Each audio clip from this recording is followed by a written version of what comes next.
Good afternoon, free enterprise fans. We are here to answer some of the most important questions right now. Will the Dwarven Miners stand a chance against the Baron Red Wings in this year's Troya Cup?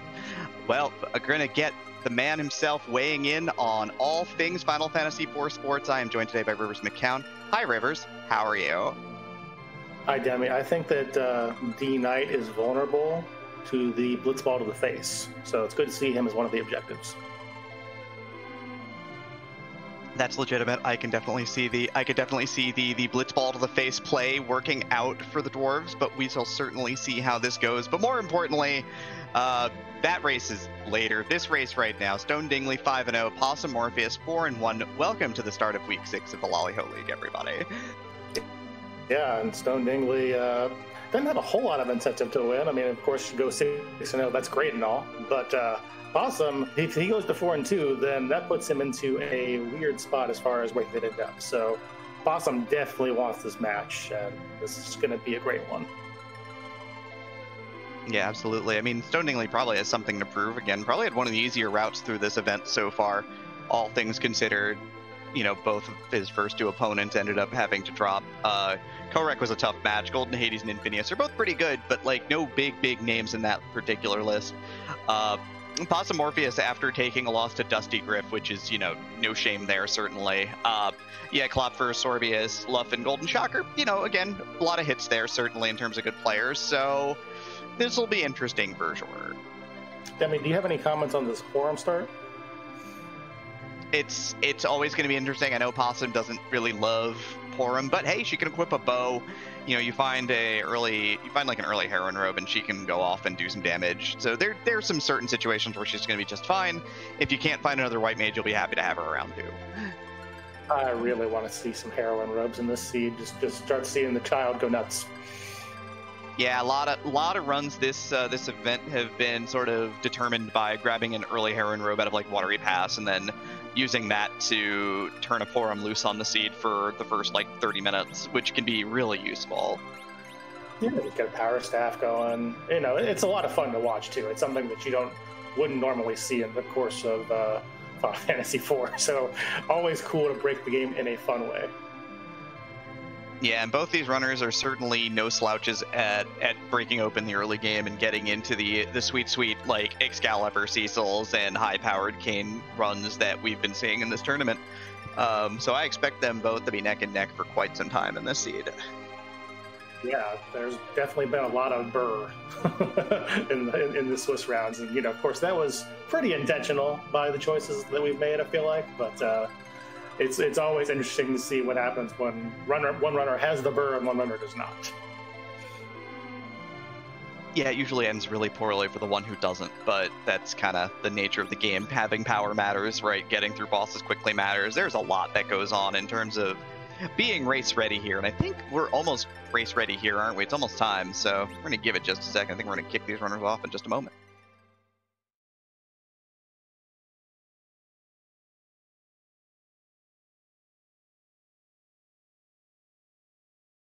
We're starting in Baron. They haven't fixed that yet. Ooh. That's an Edward. I mean, we got a Porum and we got an Edward. We got a pass, so moon and back, not going to be very likely here. If runners go to the moon, the pass tends to incentivize staying there until you don't need to be there anymore. Yeah, they both can equip bows, Dancing Dagger user, and Edward. You know, Hyde has some narrow niche uses. This should be real interesting, though. Always giant. Always giant when there's two boss hunts. Always giant.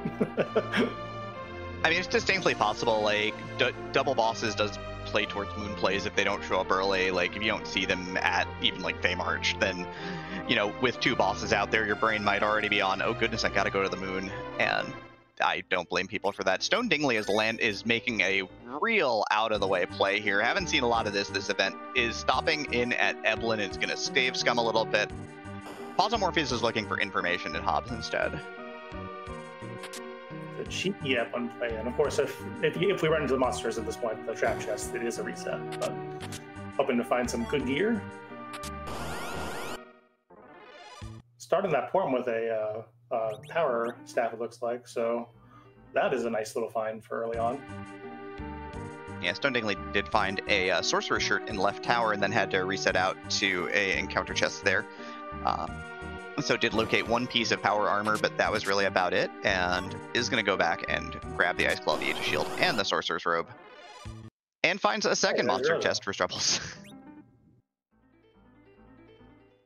You love when they all clump together. So Rosa on the mountain, and we got a Plague, and that is a reset.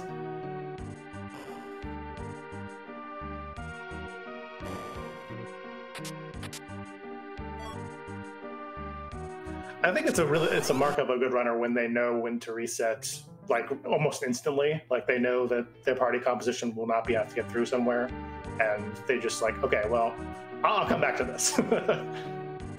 Important note, Stone Dingley has located all 3 encounter chests here and therefore can go loot freely on the left and center.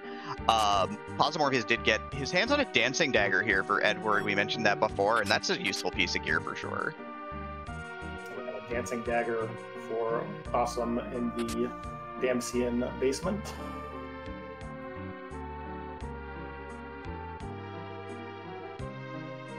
So there's the early game damage taken care of.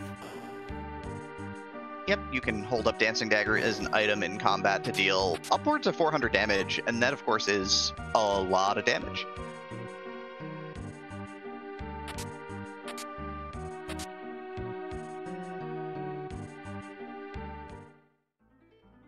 Oh, the ninja shirt. Now Dingley's all ready to go. Got the memes taken care of. I mean, has a Sid weapon in that Earth Hammer, has an Ogre Axe floating around, like, got some gear certainly, but not like the starter gear that he really needs to get off the ground. So if he loses Damsian here, he'll get that Dancing Dagger and he'll be good to go here. Was Megan taking a shower? Yeah, and so one of the toughest bosses in potential late game spots off the table for these runners. So, I mean, Possumorpheus has got to be happy to see that. I think everybody's happy to see that when they play the seed, but when you're watching it, drat. Just want you to fight Baigen. Fighting Baigen rules.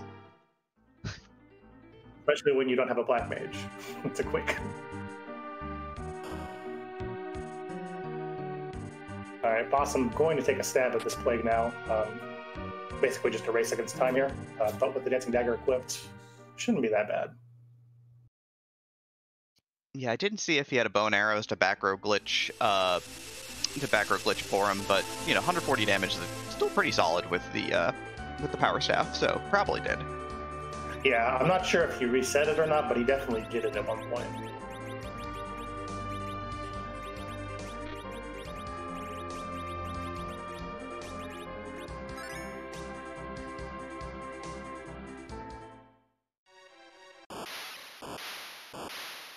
Our tracker Xenocat letting us know that Eddie has an archer bow and iron arrows. Easy damage race here, though. Takes apart. The first boss of the run Plague is down. Cure 2 on both white mages.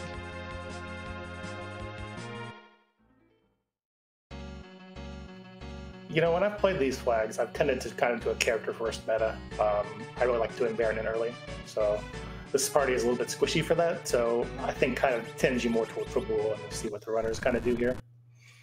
Yeah, I tend to agree on that front. I noticed that, especially without endgame slingshots, you want to get your established party as fast as you can. So, especially with boss and character or bossing, with boss hunts on the table or character hunts on the table, runners really love like Tower of Zot. You know, Baron Castle is pretty popular when it pops up. Doing Dwarf Castle immediately upon going underground tends to be a pretty big play as well. Possum was our first into the Antlion Cave. Get a little black shirt. That's a nice little find there. Don't have a black mage yet, but once we get one, that will help out a lot. I think this Dancing Dagger shot should do it for Stone Dingley here for damage throughput. Yep, takes out Plague as well. Double White Mage Edward start, though, for both runners at this point.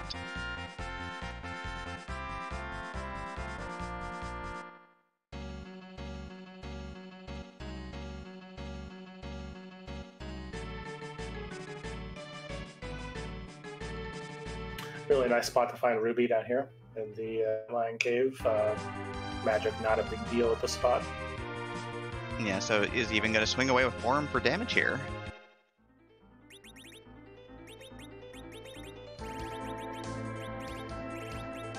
And Dingley now following Possum down. Basically just separated by the F1 play at this point. So we'll see if that pays off for Dingley in the end or not.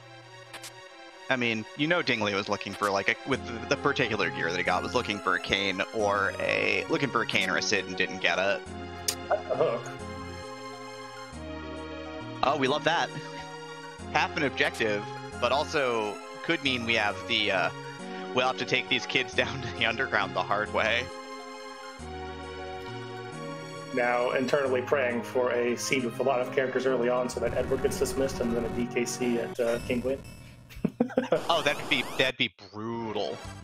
I mean, especially if you don't get like the one character that could do that without Edward, which is like Yang and his absurd hit point growth. You would love to see it. You would, in fact, love to see it. At least if you're in the crowd. You would not love to see it if you were Possum or Stone Dingley. No, that would be bad. Really bad to play. Alright, looks like Possum checking the hook character right away. I agree with that play. Get some loot along the way. Yeah, this is a gated location, so with T Wildish on and the fact that this is a scaled up location for loot, you can find some real nice stuff down here. Mostly has found some money so far here, but a Dragon Whip could come in handy if Rydia shows up as the character, even though she doesn't solve your bulk problems. One thing I enjoy about this sort of intro is just how many chests you check before you give up and get to the save point. It's like a little game here. Yeah, how much do you want to press your luck? We've got a White Spear and a Gaia hat. Do you want to keep opening boxes? Or do you want what's behind door number 2? It's not Baigen, thankfully. We know that. Okay, skipping the big room. Yeah, gonna probably save and loot on the way out. Stone Dingley is gonna avoid this particular check and just head directly to Fabul, so it's gonna get on the key item path. Possum is gonna be... Is this rewarded? Can I use the word rewarded for this? Yeah, I'm fine with that. Rewarded with Tella, but he'll have a black shirt and a charm rod, so that's actually pretty good. Plus 15 wisdom on Tella is no laughing matter, certainly once you go up the mountain. The fiercest early game Tella you've never seen.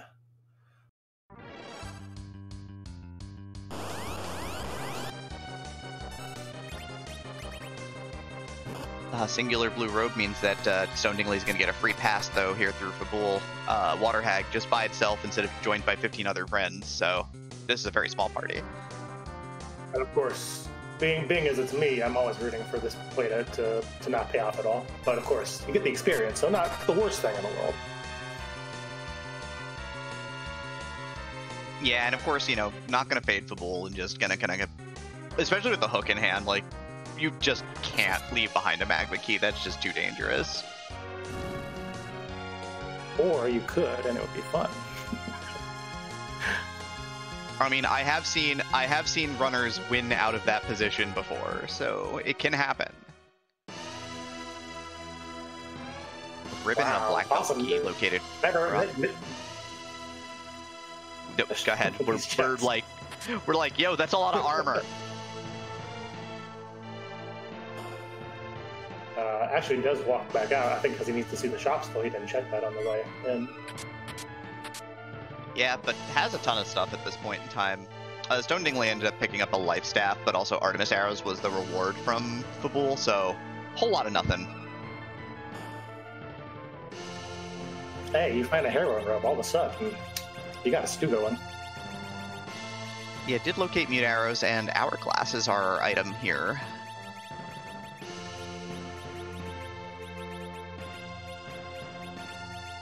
Both runners maneuvering the shopping percent screens.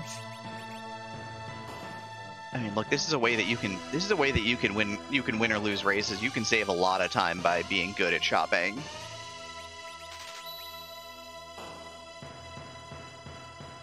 Looks like we're betting on no Rydia with that Odin cell.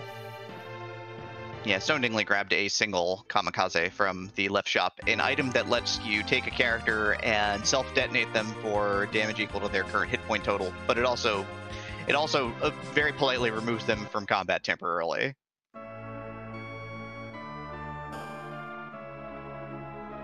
And we've got a missed cave play from Possum. those two boss objectives weighing on his mind, probably. Miss Dragon also still possibly out there as well. And oh, well, this is not where we wanted to see Dark Knight Cecil, but this is completely free.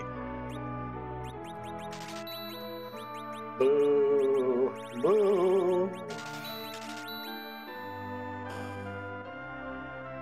So you got life potions. Stone Dingley, even with 2 white mages, is going to grab a pile of Cure 3s as well, just to have them lying around just in case. Knowing possibly that this Dark Knight Cecil is weighing on his mind, but we all know that it doesn't need to.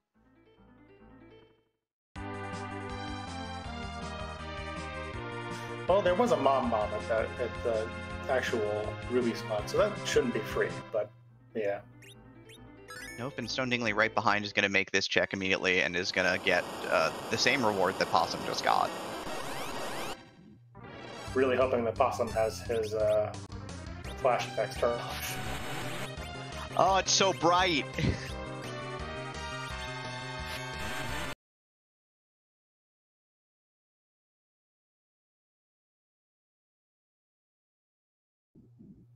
Well, it looks like Dingley found the Dark Knight, so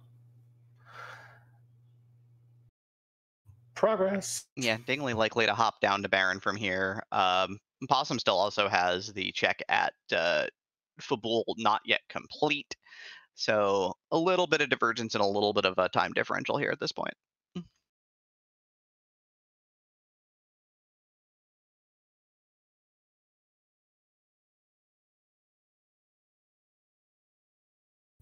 Dolls.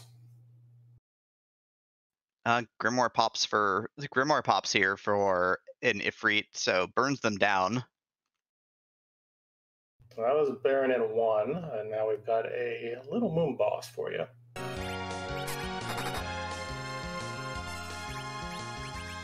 Yeah, it's a lot of damage to kind of work through here, certainly. Doable, but, you know. Everyone's in the back row, and we've got some good armor this seed so far, so how bad could it be for Ed? Whoa, hey, hi Edward, how you doing? Good morning, sir.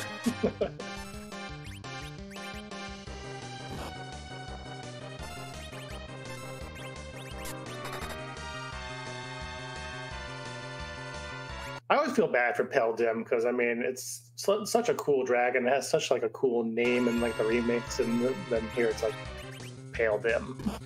Deal with it. Yeah, I mean, however, is working this party over pretty efficiently. We don't have Blink yet because we don't quite have the levels for that, so we don't have the ability to keep this party alive through these hard melee swings for free, basically. A bunch of life potions. That's all you need. Life potion attrition. Yeah, this bot is incredibly slow, if nothing else.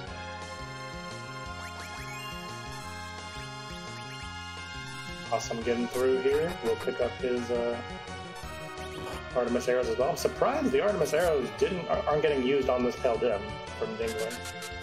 They would basically do quad damage because Pale Dim is a dragon, so it would hit for probably in the 800 to 1000 range at this point.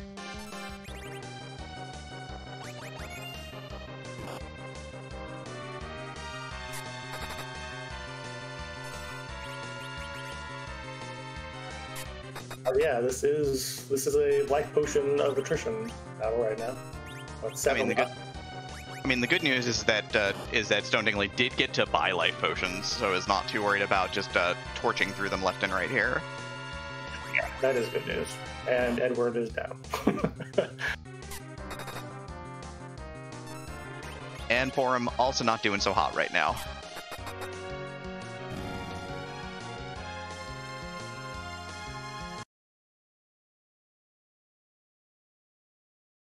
No experience from that spot at least, so yeah, flings a bunch of dancing daggers into Pale Dim and is through.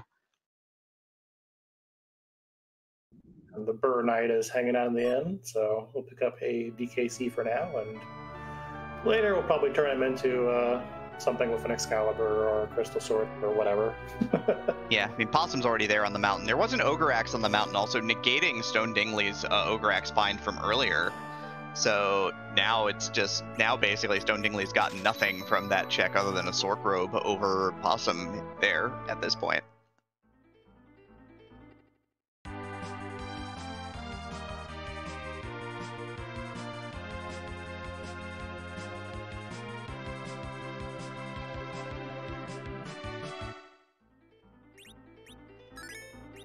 we're just getting all these root bosses out of the way early. This isn't fun at all.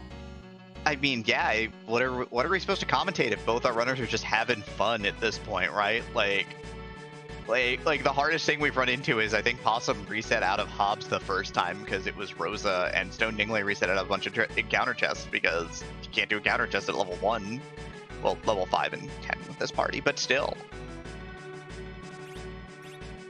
All right, Dingley following close by on this Ordeals play. Yeah, both our runners probably real happy to see this Kainazo, like you had mentioned at this point in time. It's just getting another nasty boss out of the way.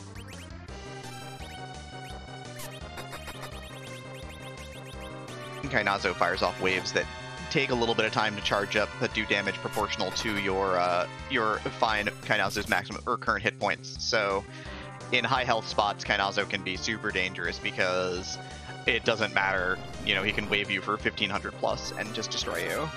Or he can wave you for exactly 1, as he did right here on Possum's side.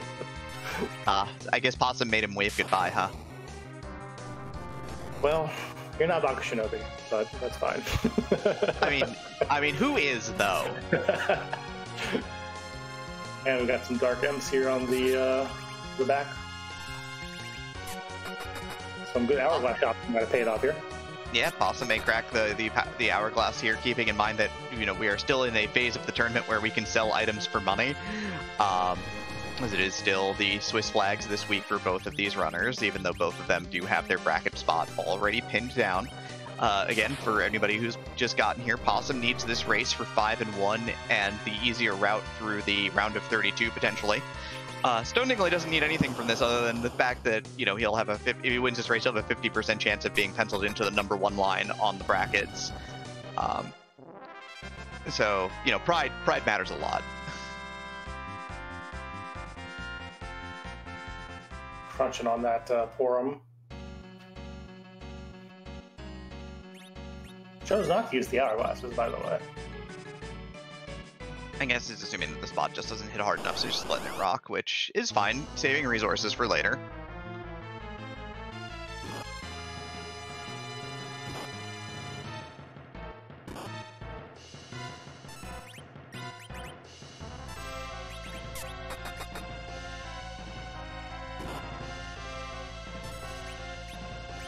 Not too often you see a blinked Tella.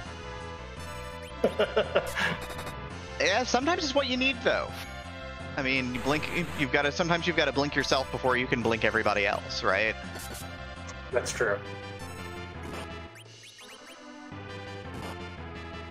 An interesting interaction for Stone Dingley using Dark Wave with Cecil, which deals back damage to Cecil depending upon the number of enemies there are. So Cecil's dead now.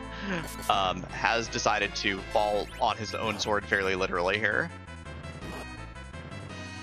Yeah, I enjoyed that one. That was a good one. You're a good commentator, Danny. I mean, I'm carried by the great partners that I've had over the years. Awesome through the Dark Imps, and we will see just what Ordeals holds.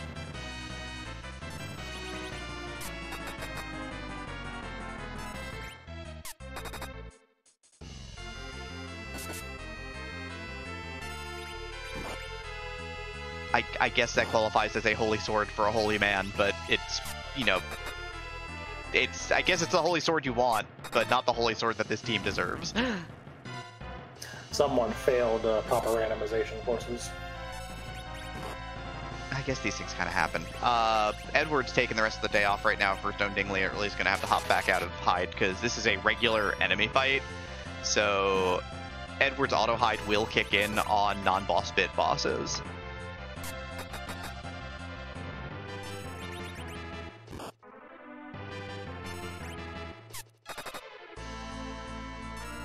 Alright, so that was the overall, folks. Got one objective done. And got a hook rat with a mom with this party. A little bit scary, actually. Yeah, I mean, a lot of this is going to come down to how they leverage their Cecil for possible cover strats or possible berserking strats, and whether they select the correct ones for the task at hand. because if they don't, they could get into a lot of trouble and get absolutely mauled by Mom Bomb, or maybe that first boss down below is a troublesome boss and gives them problems. And we're gonna have to see two really good runners show off why they're two really good runners, hopefully. You want to grind here at all on the ogre chests? Both runners will have an Ogre Axe Cecil once they get underground, so absolutely, 100%. You know, you've got Hourglasses, you've got Cecil with an Ogre Axe. You can pile up a bunch of experience for blink casting from 3 white mages. That could get you through a lot of difficult bosses, honestly, in this position. I guess the real question is, because you'll have Tella with blink. So then, do you want blink on more characters or not? Because that's what the levels are going to get you. I mean, I certainly want 3 blink casters here. I want to make sure that all of my white mages can do everything that they need to do and more.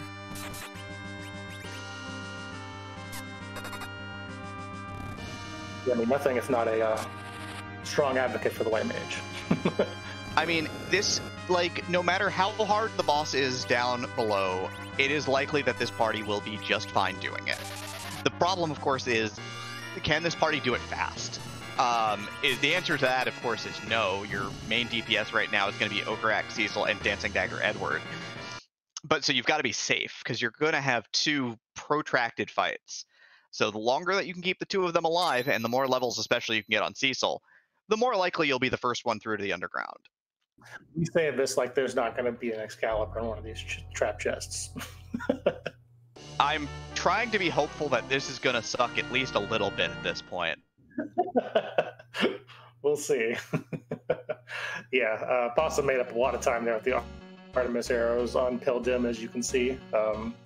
Ripped right through that, whereas Dingley had kind of a life potion panic fight.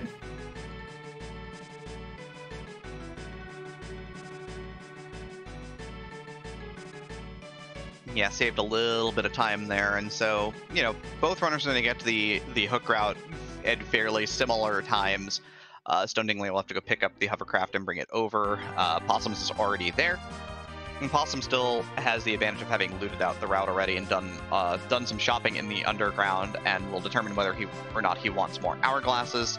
Is going to take the time to fully gear up this Cecil, Ribbon, and Crystal Armor. Going to go with, not going to go with Berserk right now. Going to go with Crystal Armor for cover strats, potentially, and a Strength Ring.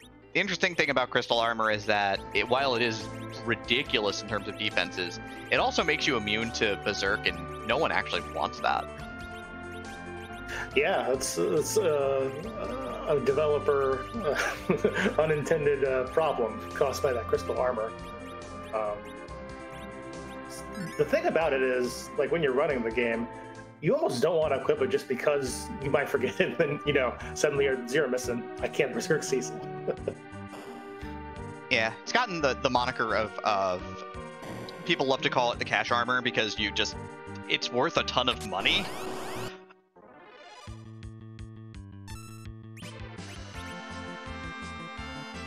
Ooh, are we looting the tower now? Yeah, so Dingley doing the Evelyn play, looking for those ogres.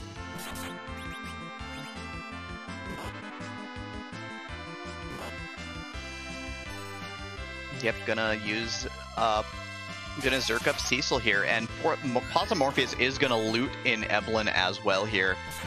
Big advantage, has hourglasses, so can just lock down whatever fight he runs into in here.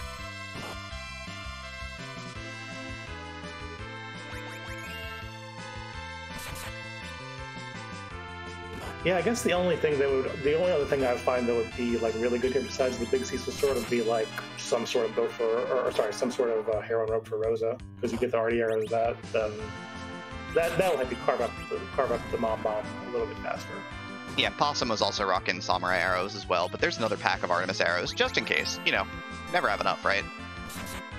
Well, yeah, I mean, they're great. They're underrated, I feel like, because people don't want their Rosa or their Porum to become non-white mages, but I mean, in the right situation, they totally can tear a seed apart. Possum got a big pickup too here in terms of items. There was a Moonveil available there in the center room right side, so does have the ability to put a barrier on a character that gives them wall status and physical immunity.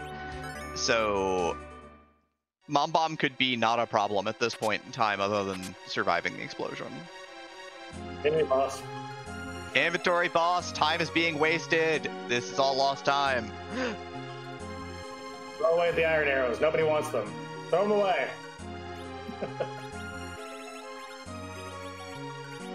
Yeah, both runners have done a lot of looting this seed, so it's not a shock that we've gotten to see the inventory boss. At some point, Stone Dingley has also picked up, it looks like a power shirt. A Leviathan summon was the item from the box. Banking on not getting Sid because he's going to ship that, he ships that ogre, or he ships the Earth Hammer here.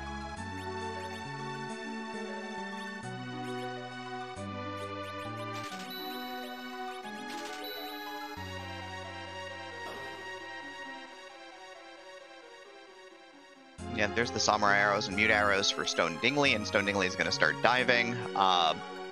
Possum's going to open potentially all the encounter chests in here. I guess he's looking. I guess he really wants a big Cecil stick potentially. Yeah, that's definitely got to be the guiding motivation at this point. And then I think Dingley pretty much is leaving Ebwin alone. Makes up a little time there for his, well, leaving Cave Ebwin alone as opposed to Ebwin Castle alone. Let's make sure we get that right. Making up a little time for the Ebwin Castle dive. Yep. So if this pays off for Possum, then it could be great. If he doesn't get anything really interesting, it could be problematic. We still have 2 encounter chests of note here, and we know we're going to find out what's in this one. We know the other one that had the Mad Ogres was Leviathan. Okay. Where's Rydia, friends?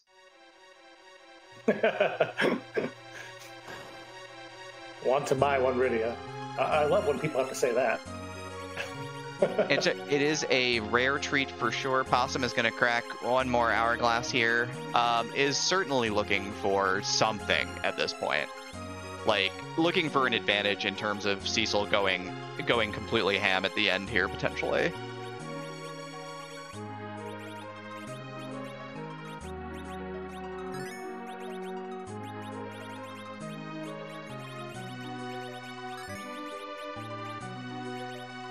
Possum might have to buy more hourglasses. I mean, you do what you got to do. You can still sell stuff for money, so you have as much as your loot will allow you. And I know Possum's done a lot of looting this seed, so money is gonna be less of a problem, certainly. Oh, it looks like Dingley actually will be doing some more looting here. And Possum found a crystal shield. Well, I mean, it goes in one of Cecil's hand, then it's crystal. That's good enough, right? It rates, yeah, absolutely, 100%.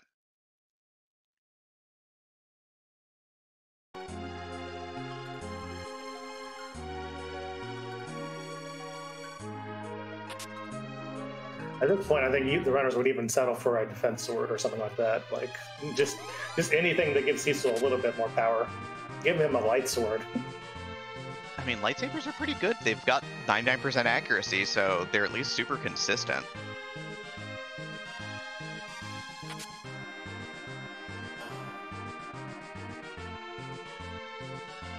And yeah, Dingley is definitely looking for the encounter chest down here. Wants to get a little bit more experience and another possible roll at a big item. 2 out of 3 Mad Ogres are down on Possum's side, and Rose is doing some work with the bow and the wide selection of arrows and berserk magic. So Rose has been doing work all seed. That was the power shirt, actually. I don't remember where the Leviathan was from then. But either way, both runners power shirt. No big Cecil stick here. Leviathan was side fall down chest. Ah, okay. Got it. So yeah, Dingley taking the Mad Ogre fight. A lot of Mad Ogres on this stream. Yeah, this will be 7, 8, 9, and 10 that are getting taken down here.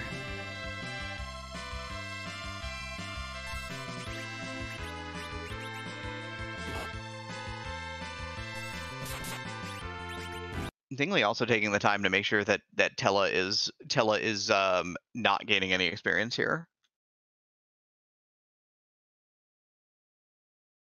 Yeah, we haven't seen a curse ring, have we? We have not. You know, both our runners trying to make sure they've got something to count on for the mid game here, certainly, and it can be really useful to make sure that your agility is good for whatever may be coming soon.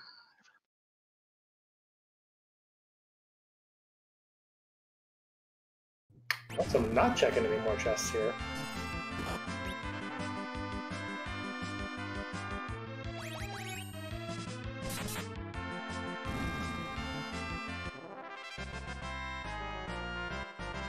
Which I kind of get because he knew that it would be Mom Bomb. And I think he only has 1 hourglass left, if I recall correctly. So I probably want to save it for that Mom Bomb end fight. Yep, it's Dragon Whip from the Ogres here, so just experience and a little bit of cash. Okay, 2 left. 2 left, my mistake.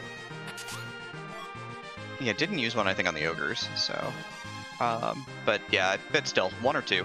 It's still... I guess he feels like it's enough.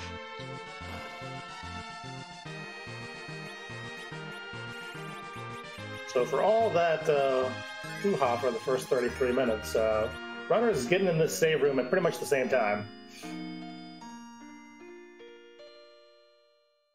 Yep, doing some arrangement and setup here. We've got, we don't know what the first boss is. Second boss is Mom Bomb. Dingley saving, Possum just slightly ahead at this point in time. Both players doing some equipment rearranging. So mere seconds, surprise, surprise, separating 2 really good runners. That's a Leviathan.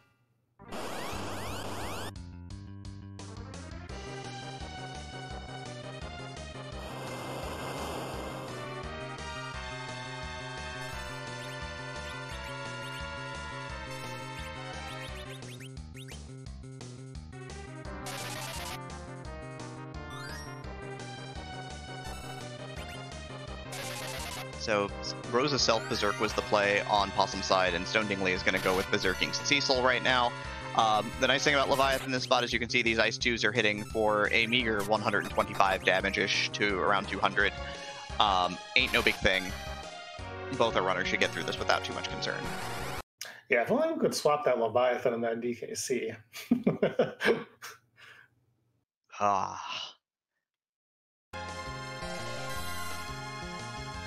Then Edward would be useful, and I'd have to say nice things about Edward. Oh yeah, you would, wouldn't you? That would be amazing. I would be obligated to say nice things, yes.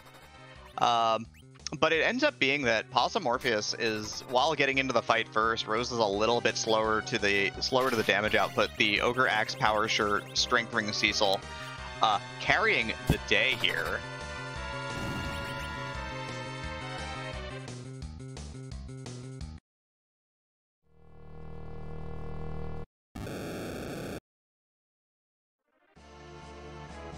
Spell rearranging at this point.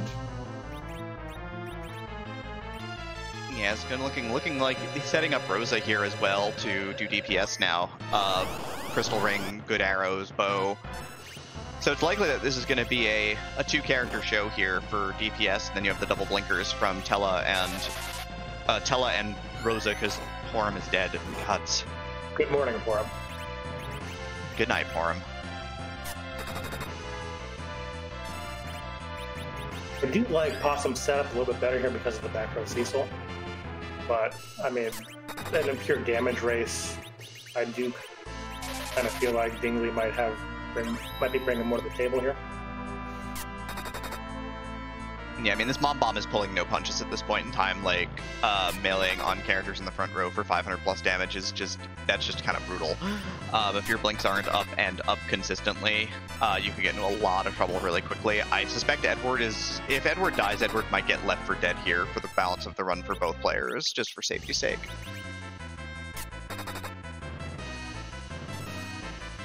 Yeah, right now Edward is just throwing some items around. Yeah, doing a little chemistry, maybe flipping a Dancing Dagger if he's got a free turn, but yeah, for Dingley, this is the all Cecil, all day, all night show right now. Possum is throwing Meteo at the Mom Bomb here. with all of his spellcasting gear, is going to do 10,000 damage, but that's not even half of what we've got to get through at this spot. But this might be multi rocks to push through this real fast. Yeah, we must have missed that summer drop somewhere. Here comes the ether too for even more. We could have the double media coming. Yeah, it takes Tell out of the queue. Also, that's really handy.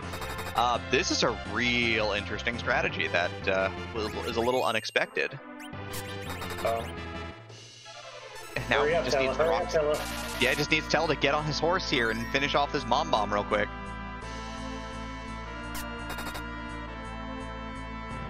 Clog that queue. Get as many actions out as you can.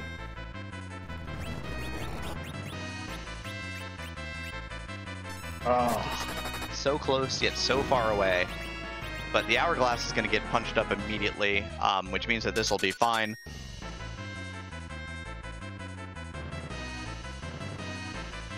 Yeah, Cecil should survive the onslaught of like one attack if he has to. I think the meteor targets only one mob in this case. I'm not sure. Yeah, it will target the. I think it'll target the farthest back bomb, or no, farthest forward bomb. Sorry. Bang. But yeah. Take that bomb. Go team.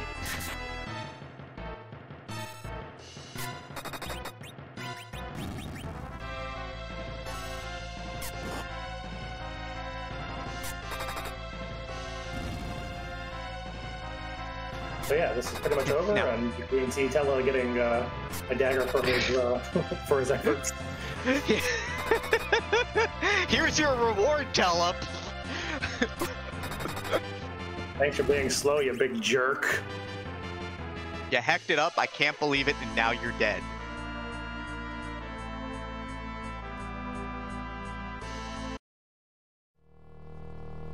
Got only 14,000 experience, so. Yep, but Possum is through first here at like 39:30 here, so again, back and forth, but Possum has the lead going into the underground, and that's always a good sign for most runners.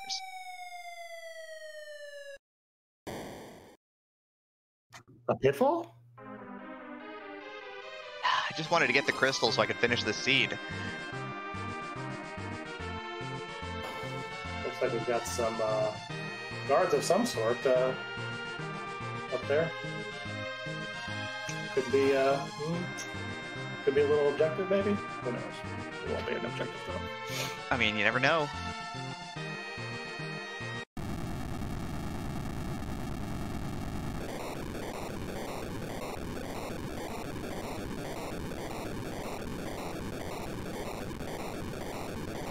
But yeah, now Tella, of course, is commanded to remove himself from combat by Stone Dingley. So down goes Tella. Well, at least Tella is more honorable in this one because he never used them anyway. The interesting thing here is I see that there's still blinks going out on Stone Dingley's side. I don't know if he actually popped an hourglass here or not.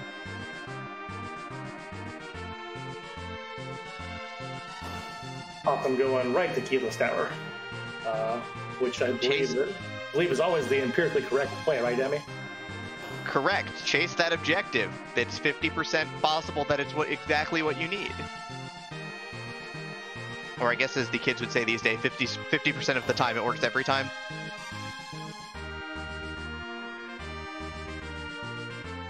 Because even if it is, fair on guards, it's not like it's a hard fight anyway. Yeah, it's interesting. Possum not even shopping, just like instantly beelining this, which is a decision certainly. But he knows it's here, so he's going by if this is the officers, that's great. And if it's not, yeah, like you said, he'll just throw an hourglass at it and then fire some mute arrows for a while, and it'll be fine. It's all fine, and you've got Cecil in case it even comes close to messing up.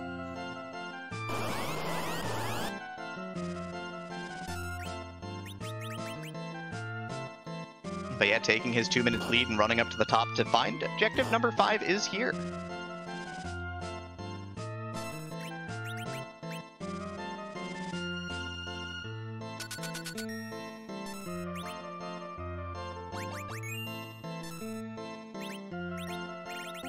Cool. So you see Dingley kind of get rebooted over here, having some stream issues with him, working out real quickly. And over on Possum's side, of course, find the objective. Interesting that Tella is reduced to Psychic here. That's the payback. That's what you get for killing me. Running on empty.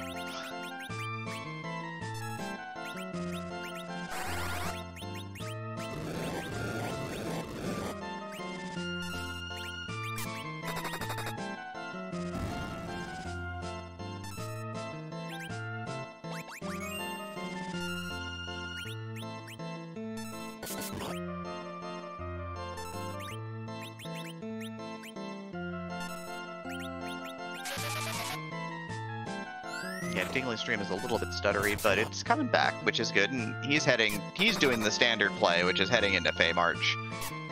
Gonna do some shopping here. The possibility that a couple of coffins could speed this fight along immensely without having to burn off an hourglass could be in play here.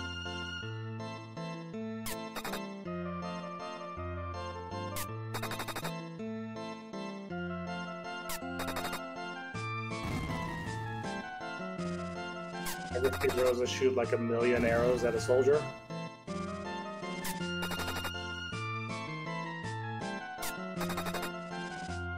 Look, I heard she killed 300 of our best soldiers in 5 minutes. I think that might be the wrong Final Fantasy. Ah, damn it. Runs a flower shop in the slums? Fey March. Only getting a glass hat for that, but hey, it is an objective done, and we saw the adamant in the Fey March, so that would be number 2 lit up as soon as that's turned in. Ah, and could be turning into a bit of a jet seed. Things could be getting real fast, real in a hurry here. There are sirens located by Stone Dingley, so it's time to sell out and get some leveling items here. Gotta sell out for wait, who are we leveling here? That is a good question. It's Rosa. It's probably honestly Rosa. It's just Cecil. and with a ogre axe in hand, Cecil doesn't even properly go burr. Well, once they turn in the adamant and the legend sword, he will burn some more levels. This is true, and with Power Shirt Strength Ring, Excalibur gives you a strength boost. I think both players have a bandana. Should be fine. Should probably be okay. So we've got Dwarf Castle, which Possum's going to right now. We've got the Sheila 1 check. And we've got down here at the Fey March basement. We've got the other set of guards next to Antlion, and so Stone Dingley is going to reset out because not healed, but can probably heal up hourglasses and take it out. It'll be slow again because we don't have instant kill. Well, we have stone from Tella, which we could use to attempt to IK these if we really wanted to. This is a Tella appreciation seed, folks.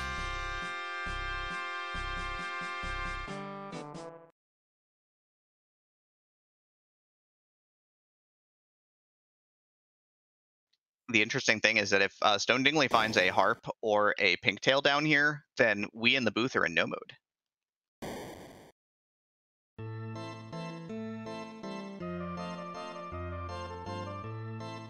And we've got a pass. And we've got sirens.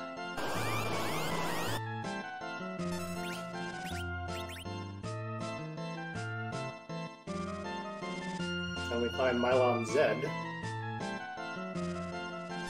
Ah, the Canadian Nope Mylon.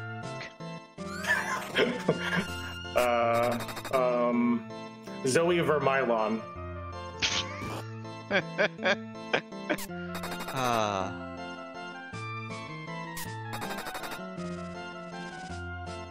You're hearing it more and more.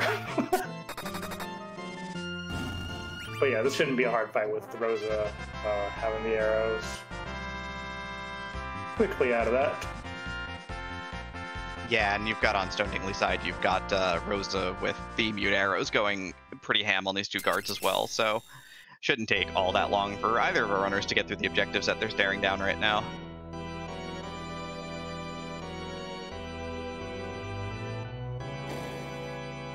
hey, that's not a great place to find that Yang, because if it was in a harder spot.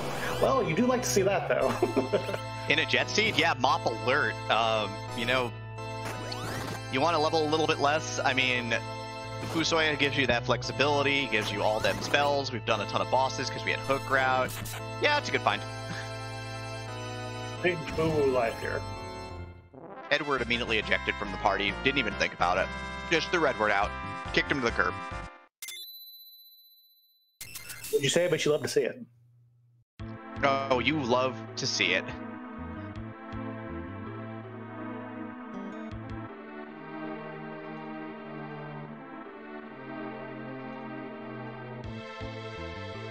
Yes, this seed very quickly turns into Cecil and Rosa hanging out with Fu on the moon for fun and profit.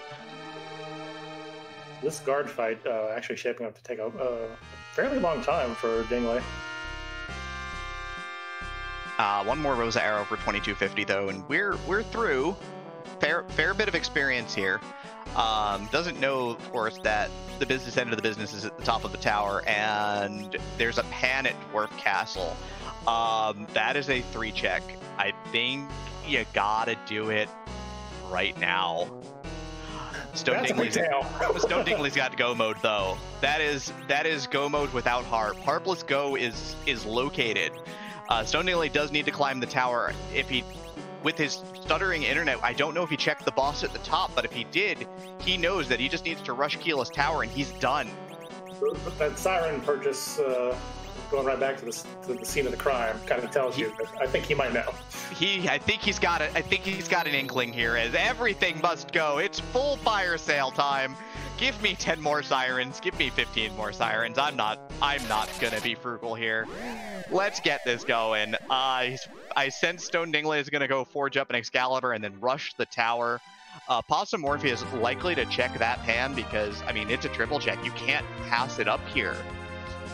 Right, you're literally in the situation on Possum's side where if you find the Pinktail, like, you find Pinktail Adamant, you're in go mode. You find 2 of the 3 key items, you're in go. Like, we know Adamant is free in Feymarch if he goes down to Feymarch first. There's Soma drops for sale. He's going to grab one for Fu here. The interesting thing here is Stone Dingley will not have Fusoya for the final battle because he did not do the Dwarf Castle check, but I don't think he cares. You won't need more levels on that Rosa, because I think we have a party where there's just nobody else who's going to get HP besides Cecil, so you are going to need to level her up a little bit more. But otherwise, yeah, I mean, you definitely take that. Yeah, I mean, we've got decent... Sork Shirt, Wizard Hat, Rune Ring, Life Staff is just fine. Like, I see Rosa, yeah, beeline in the tower. He knows. He's got it.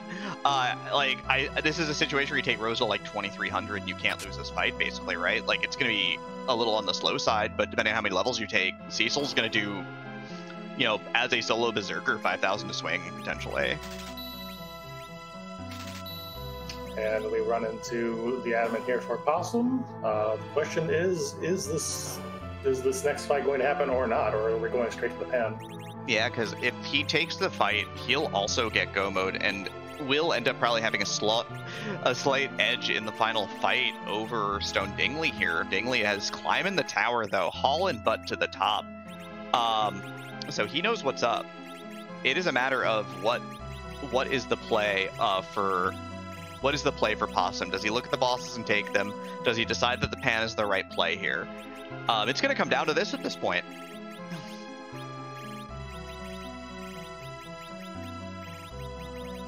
The interesting thing is, even if he finds the harp's a long check. The harp is a giant cutscene to walk down. You know, not a walk out, thankfully. You can cast exit, but that's 3 to 4 minutes just out the window. And in a seed like this, where there's already 3 objectives down, and Stone Dingley's about to get go mode here once he does this and then turns on the Pinktail.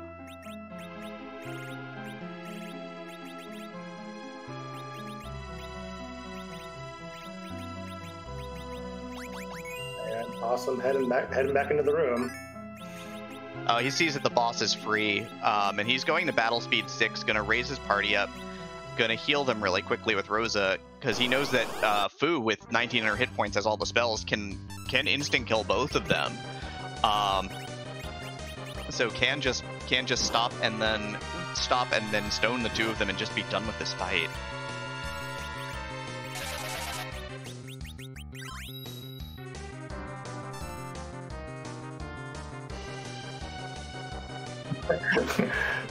Yeah, good thing you blinked him. Yeah, just in case, right? Possum does have the adamant on hand, by the way, so. Yeah. So he will be in go mode after this fight. Although this moment he doesn't know that. Yeah, bricks the first stone cast though, just whiffs it. No gear on Fu, unfortunately, which means that your accuracy on that stone spell is a little on the lower side. I believe he actually did gear him up before this fight, which makes that even worse. Fu is very good at his job.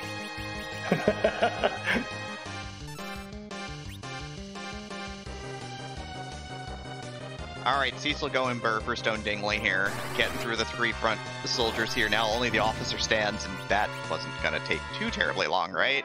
3 grand a swing, easy peasy every time.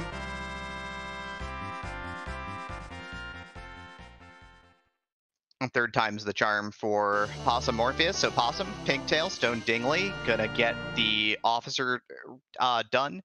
Possum needs to forge. Possum needs to turn in the Pinktail. Possum may or may not need to buy sirens with this party. We shall see. But we're here. We're in go mode. 54 minutes in. Double go mode, folks.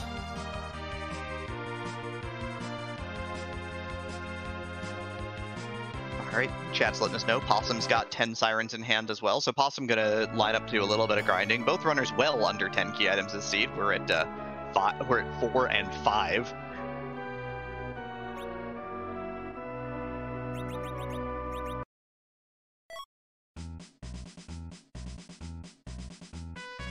How does Possum get Fu to RA2? There's a crystal ring in the seed. So we can crystal ring Fu to 25 and tell us should be slow enough.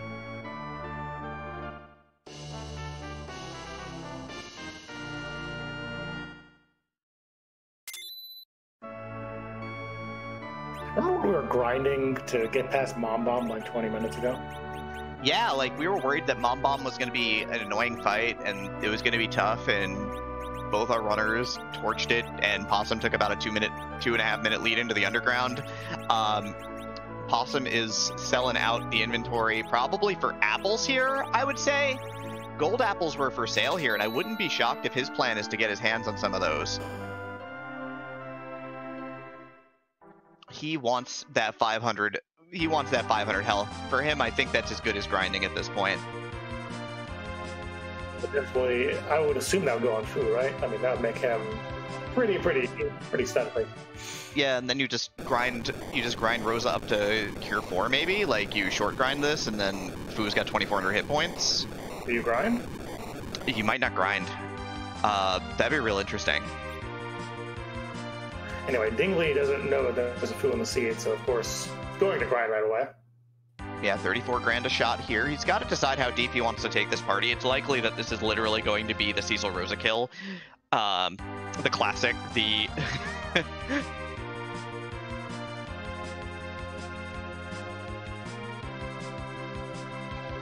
Ether 2s were for sale, so if he knows where they are...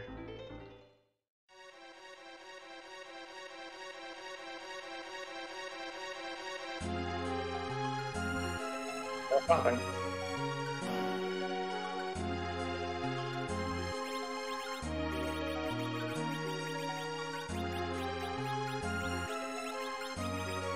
Selling some inventory here in the Eblana shop.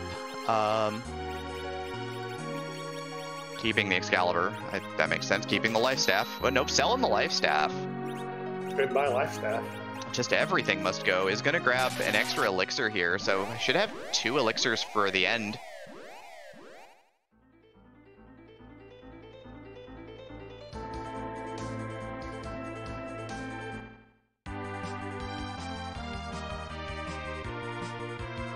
In the meanwhile, Dingley over here.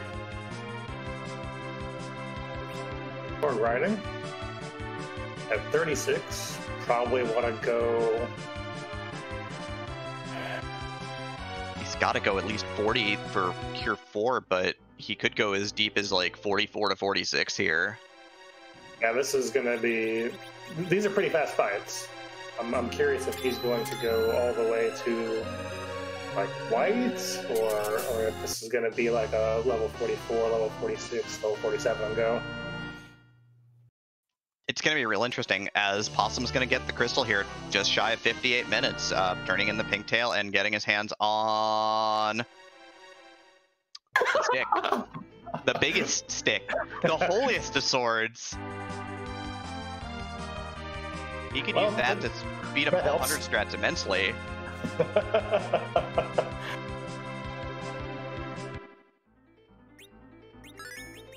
Guess he could have sold that Excalibur after all. Yeah, who needs that? That thing's a piece of garbage. Throw it away. But it's time. Rivers, we've been Put it together. In the trash can. just bin it. We've been together for too short a time at this point, but we're here now. We're at the end. What happens at the end? I mean, we've got to fight the main evil, right? Whatever that may be. Is that now? I think it's going to be in a minute. There's some equipping going on, but yeah. When will now be then? Soon. Wait, that's backwards. Maybe not so soon. I don't know. But, you know, a lot of bosses in this pool that get randomized. Zeromus is always at the bottom of the moon, which we're going to pop the pass through Tora here to get there through the developer's room that has been repurposed. But of course, I see some Z flags coming out finally. All right, team, you're a little slow on that one, but here we go. It is time to find out the answer to the most important question in Free Enterprise. Why didn't we get music today? Who do we blame for it? Scala?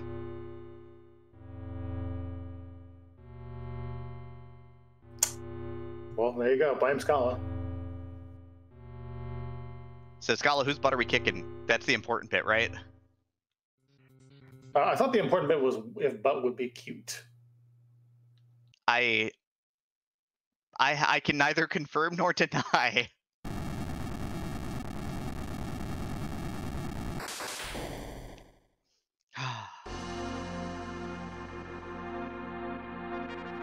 I'm gonna go with Poochie Mist. It's been a while. Poochie Mist can come back. I'm gonna go with one of the Season 1 classics here. We'll see. But Possum is in the Zeromus fight. Only cares about Cecil and Fu. Everyone else is kind of expendable at this point. Stone Dingley's got the party in the upper 40s now. It's around 47. Cecil's swinging for 3,500 on these eggs at this point in time, just absolutely crushing them. But, you know, would need Possum to probably stumble at the line here, certainly. The tough thing about these particular strategies is that they're long and you gotta count damage, and if you make a mistake, you can get in a lot of trouble.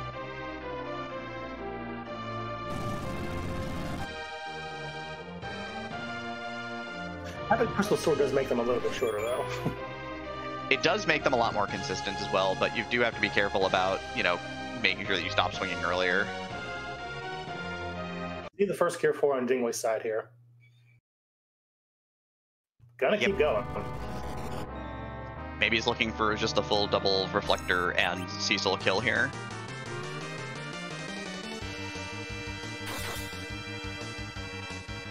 Boy, that was surprising. I just want to let you know, Scala laughed in her ears for this one.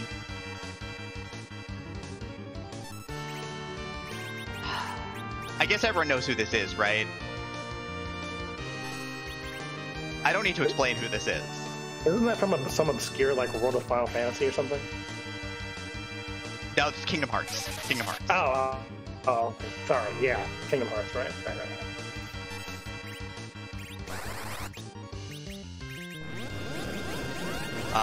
Stone Dingley's learned white on one character here, so is going to keep going.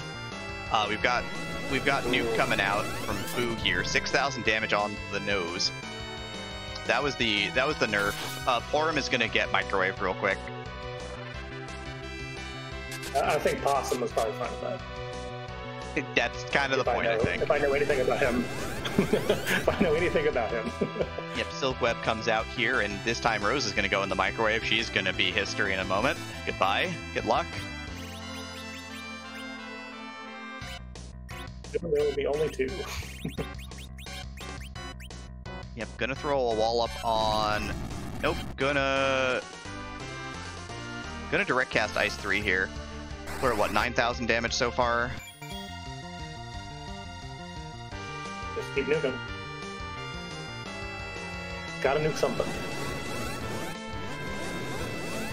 Yeah, 15.5.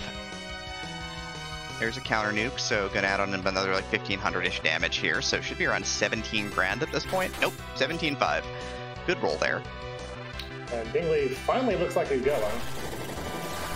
Yeah, he's got to go turn in the Pinktail as well, so swing from Cecil. So Possum's at like 20 grand right now.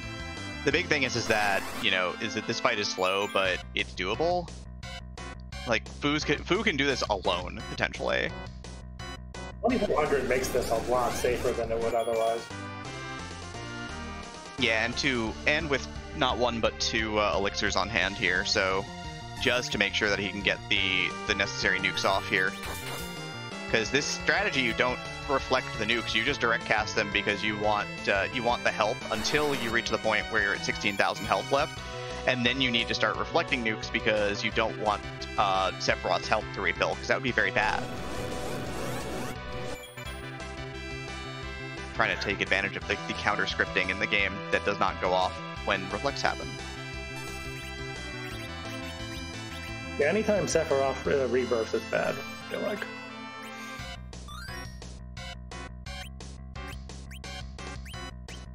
Got the first elixir pop here. Just waiting for the MP refill to happen. Gotta shake. Anytime, man.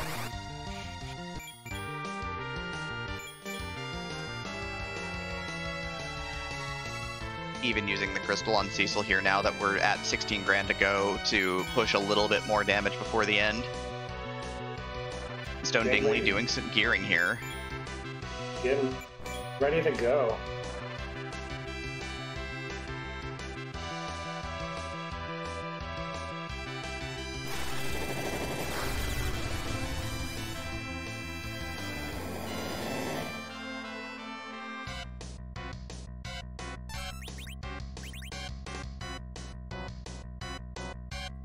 Big Bang goes out. Cecil's day done. You had a good crystal sword, Cecil. Yep. Reflects the nuke here from Fu, 5850.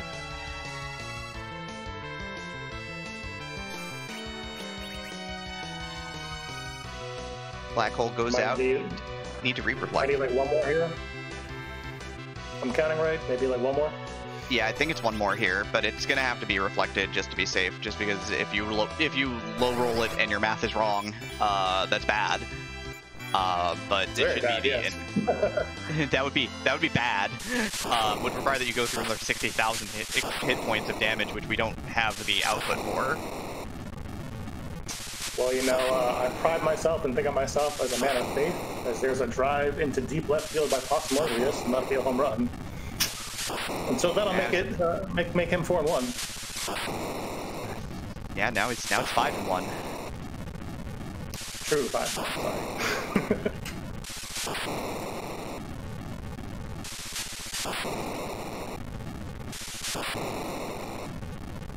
Sounds like that we are joined by Possumorpheus. I sounds like that is you, right? I hope it's still me. Man, was the end of that one nervous. It's very funny you did 1 extra check, and it ended up being the one that made your ending faster. Well, yes and no. When I saw the crystal sword at the Pinktail, I was very unhappy. And there's 2 reasons for that. One is that was the extra damage I needed not to buy a second elixir. And secondly, that means crystal sword Cecil with just like Cure 4 on Rosa is go, and you can 2-man it from like level 38. So that was actually really nervy, and I was quite concerned that that Dingley was going to get me at the end there. Yeah, you might have got a break then. Yeah, it looked like Dingley might have leveled just a little bit more than he needed to, and that might have kind of given you just a little bit of time edge there. Yeah, I'm more than happy with how it turned out, though. Super happy to be 5-1, obviously. You know, coming off the last tournament, my goal was to make brackets again this time, and we're there. So, you know, very happy about that. Also, I guess this also probably means only 1-6-0. Unless somehow there's a strange tie. There would be no 0-6-0. But yeah, that was an interesting one. I hate Mom Bomb at Hook Route. The very first seed I ever played at Free Enterprise was a Hook seed with Mom Bomb at Hook Route, and it's also the only time I have actively not been able to beat a seed was because of that. So it was kind of nice to get a little revenge here. Would have liked some nice weaponry from the Ebling grind, but got through it easy enough, and you know, more than happy with how this turned out. Yeah, I think the best thing that you did in that fight was getting Tella's Meteos up, and of course he did not get the second one up quite in time, but that gave you a little time edge there. Yeah, I was hoping the Meteo, the second one, was actually going to kill before the skip, even if it meant it screwed up the agility for Tella a little. Maybe got him to like 10 agility instead of you know, keeping him on 9. Like, I think it would have been worth it in the moment, just for that extra speed. In the end, it was probably a blessing he stayed at 9 because it let Fu maintain RA1 with the crystal ring, which was nice to have in the back pocket. But that was, yeah, it's a nice little Mom Bomb fight, and that Meteo was pretty nice to push an extra 90-200 in that fight.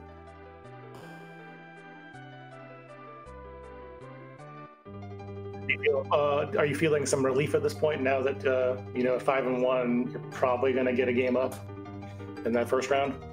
Well, either a game up or just not have to worry about play-ins altogether.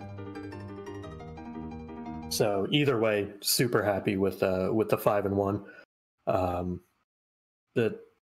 Yeah, we'll see where it goes from here. Brackets are going to be interesting. I've done 2 bracket seeds so far. One was a solo Porum bracket seed, which took 9 hours, and the second was a legitimate bracket seed, which I believe has been making its way around the community. So my experience on brackets thus far has not been pleasant. Yeah, I've done about, I think, 15 or 16 bracket flag runs at this point in time, and they're going to test people. That's kind of what they're designed to do. Yeah, I mean, I'm looking forward to it. Obviously, once I get to grinding them, they'll get a lot more seamless. But for now, they're a little bit daunting. But, you know, nothing I don't think I can handle. Here's our Stone Dingley finish. Do want to note that because of the errors in the stream, the kind of buffering and all that, his time is a lot lower than what you saw on the screen. So when you see it posted, do not go like, oh, how? Yeah, huge GGs to Dingley. When I saw his finish come in the race room, I was like, oh man, that was super close.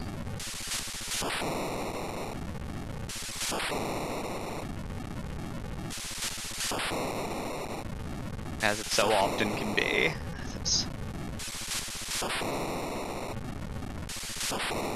But yeah, overall, fun seed. Kind of hate how it was like 60% try to get underground and 40% full-blown panic. But just a Scala special. So we all love our Scala. Yeah, that was really just a snap of the fingers there after you know, 35 minutes of like, how do I get past this Mom Bomb? And then all of a sudden, by the way, here's everything you need. But yeah, I think I'll let Dingley take it from here. GG again, man. That was a phenomenal race. Thank you, Demarine and Rivers, for the comms. Thank you, Scala, for restreaming. Thank you, Zeno, for pushing and not eating the buttons as I am wont to do. I am going to go get some lunch because I am hungry, speaking of eating buttons. So thank you again, y'all. It's been super fun, and we'll see you in brackets. Enjoy the rest of the week, y'all. All right, take care. Awesome. And now we are joined by Stone Dingley. GG.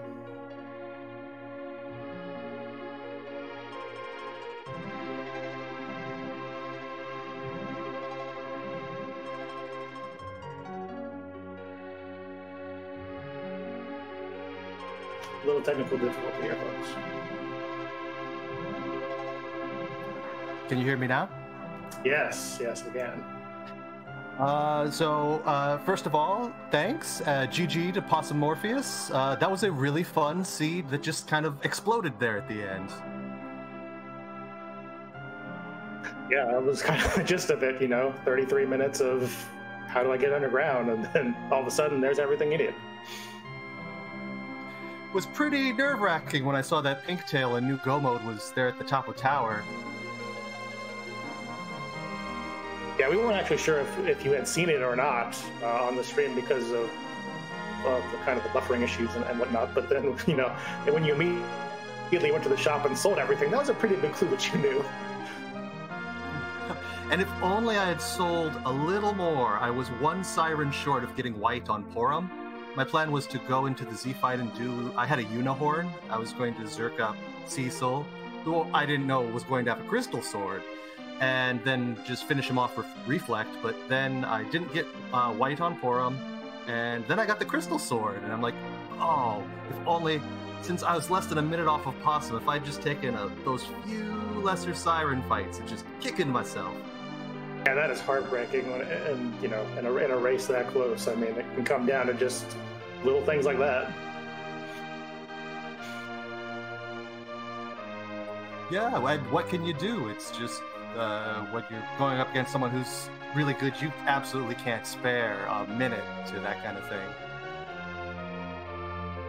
But 5-1, gotta be happy. What are your thoughts looking toward brackets now? I gotta say, I'm gonna miss Swiss flags. I've just been really loving how at almost every race I end up with at least one Excal or Crystal Sword Cecil that I can just go burr into that final fight with. I have just going to miss it so much I haven't even been practicing the brackets yet. So I'm just hoping that I got enough time to get up to snuff, so I don't want to embarrass myself when I get in there. Yeah, I mean, you do have 2 weeks to get prepared, though. We do have the off week after week 6, and then the play-in week, which you will, at 5-1, even with the loss today, you will not be participating in, which I'm sure will help with your practice, and you'll get to see some of the top runners that have made it in at 4-2, maybe show off some technique as well. So there's a lot of ways that you'll be able to get better, I am sure. And I know you're already a strong runner, so I'm sure that you'll be able to take what you know and apply it to the new flags pretty easily. Thank you. I'm certainly hoping so. And unless I end up putting off practicing and just really go headfirst into the new league play, whatchamacallit? Bracket flags are on the ladder. ladder. It's fine. You can practice on the You can practice on the ladder. You can do that. It's cool. Yeah. You get to play for Enterprise and keep competing in the off week and play the ladder and practice. And yeah, if you guys are just watching out there, you can join the ladder as well. And there's no commitment really. Just join, and whatever races you can make, come on in, and it's gonna be a lot of fun.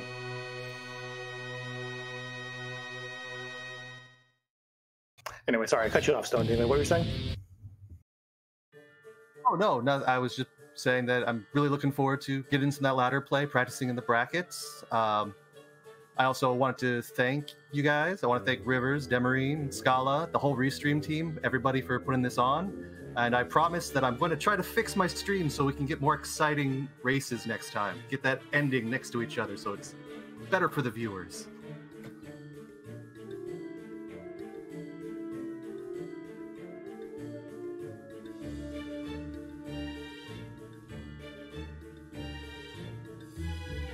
All right, well, that said, GG. Thank you very much for jumping in for that interview, and look forward to seeing you in the brackets, ASD.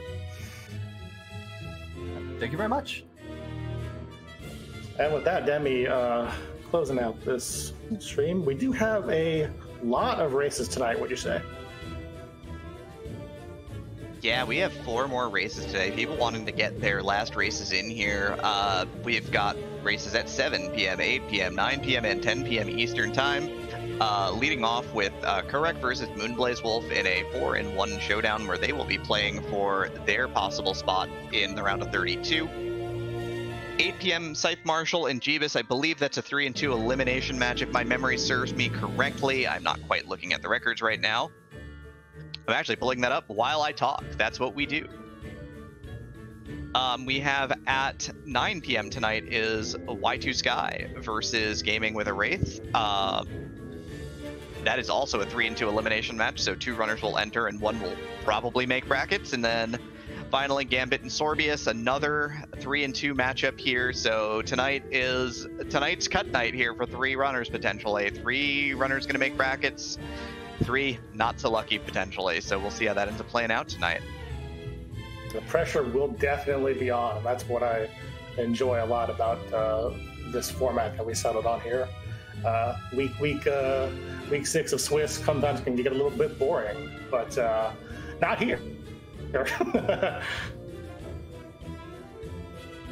Yeah, I mean, there's going to be a lot of races this week for sure. Come join the Discord or just check out the website, FF4FE.com. Come hang out. And again, it's going to be a wonderful, wonderful week of runs for sure. And we are looking forward to continuing to present the best randomizer on the internet to you. So thank you all for coming out. The Dravenheart acclaimed worldwide champion of randomizers. So we will be sending you off to Exodus, it looks like. Exodus is playing a Final Fantasy V run? Yeah, speedrun in Final Fantasy V, but of course his work with Final Fantasy IV is extremely well known within the community. Certainly a legend in terms of Final Fantasy IV speedrunning, without a doubt. And Blitzballs. And Blitzballs.